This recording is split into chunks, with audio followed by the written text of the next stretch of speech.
We're here with Tim Rushlow of the Frontmen. Now, you guys have three of the most iconic voices in country together in one group. For those who are curious, how did the Frontmen come together?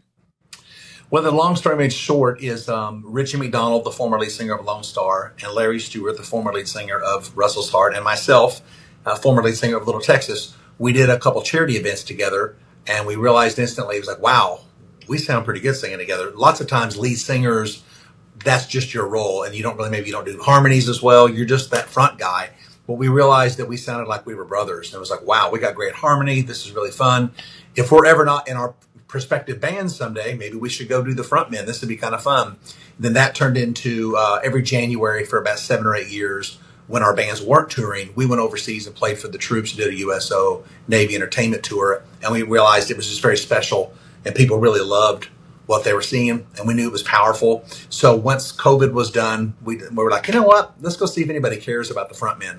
And so we booked about a dozen shows, and we had a dozen amazing audiences, and we realized that we are collectively the soundtrack of people's lives with the songs that we have. You know, we've got about 60 top 10 songs between the three of us, which is a lot of music. We have over 30 number one hits, and you know we've sold 30 million albums, and we've toured the world. And so to get to go out now that 90s country has become razor hot again, and all the new artists are listening to 90s country, and that's what their parents raised them on.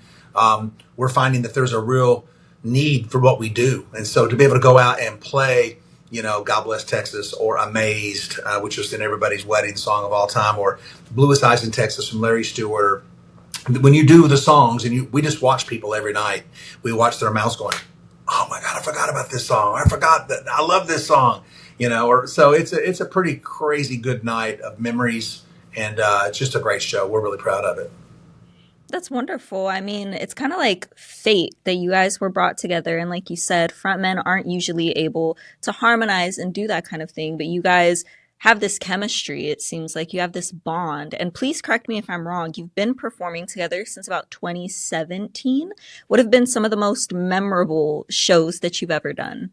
You know, that's really hard. That's all of them are memorable to us. You know, I think we're at this stage in our life, you know, I mean, I'm in my 50s now. I know I don't look it, but, but you know, we take care of ourselves for that matter. But, you know, we are, it's kind of like we got another shot at it. It's like, what a blessing. And we're very grateful that, you know, people care and people show up in droves and want to hear these songs. And that's the fun part about the show is there's not one song. When you hear the show, every song people know. You know, you almost can collectively hear people going, oh my God, I love this song. Oh, I forgot about this song. And so that's happening all the time. But in answer to your question, as far as shows are concerned, I mean, there's been so many great opportunities. You know, we've been out opening for everybody from Dierks Bentley to Hardy to all these current country artists. And when we were doing our set, their side stage going, dude, we're so glad we're here with you. And so it's a real rewarding feeling to know that today's country music that's currently on the radio, going up and down the charts, listens to us growing up. And we don't really feel that old. So it's pretty neat feeling. So every single show we do is special. And every single show we do, we have people that are emotional, you know, that maybe they lost a loved one, or maybe like with Richie, when he does Amazed, you know, baby, I'm amazed by you. Little thing that you do, baby, I'm amazed by you. When he does that, you just watch people melt, and they're like, oh my God, that's my song from prom, or that's my song I got married to. Or sometimes if I do What Might Have Been, you know, people get emotional. They get a little sad because it's somebody that they loved that's no longer with us, you know. And then we play the up-tempo songs, and it's just all anthemic. And so I don't know that I have one city. I guess if I had to pick one, it would have been for the July 4th show in Salt Lake City, Utah. We had 25,000 people just going nuts. And we were really amazed because there was all these young people there. And after the show, we went out to meet a lot of them. And we were like, how do you know the words to all these songs? I'm not even sure you were alive when we recorded this. And they were all like, my mom and dad raised me on this music. This is all I listened to is 90s country. So it's been a pretty cool feeling to know that we're doing something we've always done, but it's sort of being honored from a new place today, you know? That's really great. It's nice that you guys are able to have so many wonderful memories to the point where you can't even just pick one single show. I mean, that's unheard of. That's spectacular. So It is. My apologies. For anybody who's gonna be watching, maybe they want to start a band of their own. Maybe they're in a group right now, but they don't really have the motivation. They don't know how to engage with the audience. Do you have any words of advice that you would give them? Sure. Yeah. I mean, the music business is very hard. Entertainment business, period. Whether you're in movies or you're in music, you're waiting for that breakthrough moment. And I think that if you really want to go for it, you have to learn that the word no means not yet. It doesn't mean no. First off. Second off, you have to be great at your craft. So you've got to practice all the time. I don't care if you got to get in front of your mirror with your toothbrush and practice your songs, or you're playing your guitar, but there's no excuses to not be great. The people you hear on the radio, and instead of being envious of them, look up to them. They got there. They got there. I don't know how they got there. Every time somebody gets a record deal, the recipe changes. So I think it's important to just stay steadfast, be consistent, rehearse, rehearse, rehearse, and get in front of audiences and play in front of audiences. I don't care if you're playing at a bar, and on every time you take a break, you have to say, hey, be sure and tip your bartenders and waitresses. They're working hard for you today. We'll be back in 10 minutes for our next set. Whether you're at that level or whether you're playing in a theater or an arena or a performing arts center like we are there in Lancaster coming up, you just have to be consistent and diligent in this business. And it's not always easy.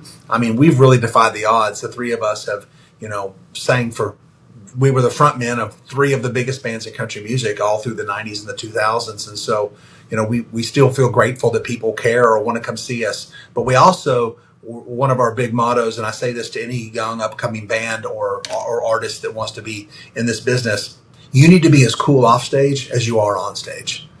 You need to be no ego, be grateful.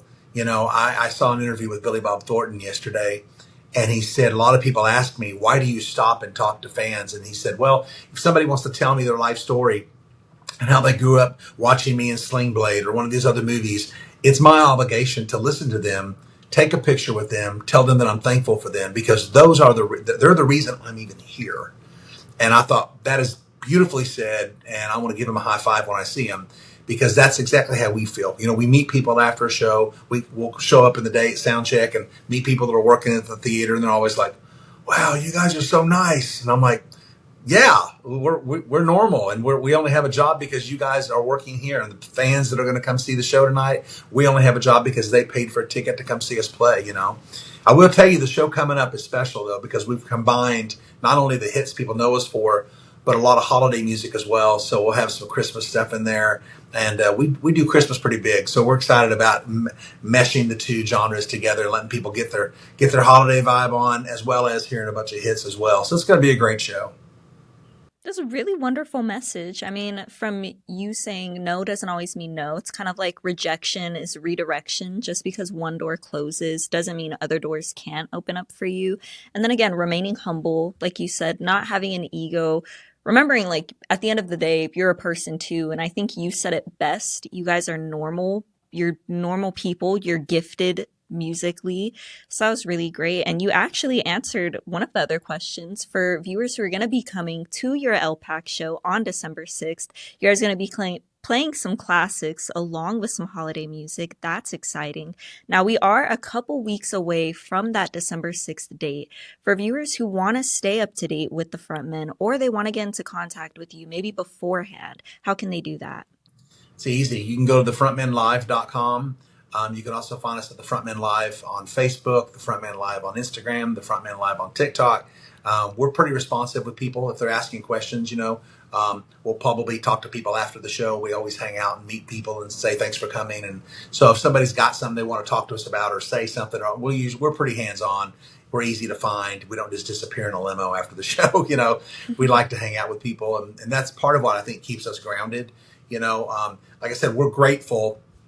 Our music mattered, and it still matters, and now it's getting this new resurgence, and so it's amazing to see the crowds that show up for this show. But yeah, we this last Christmas we did a big Christmas show at the Gaylord Nashville Opryland Resort, which is a huge resort, and it's massive, one of the biggest hotels in the country.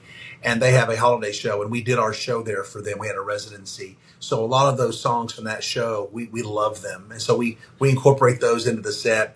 And it's high energy. It's fun. It's not a bunch of slow songs making people go to sleep. It's a fun show. So if you're needing to get in the Christmas spirit a little bit, this is definitely the show for that.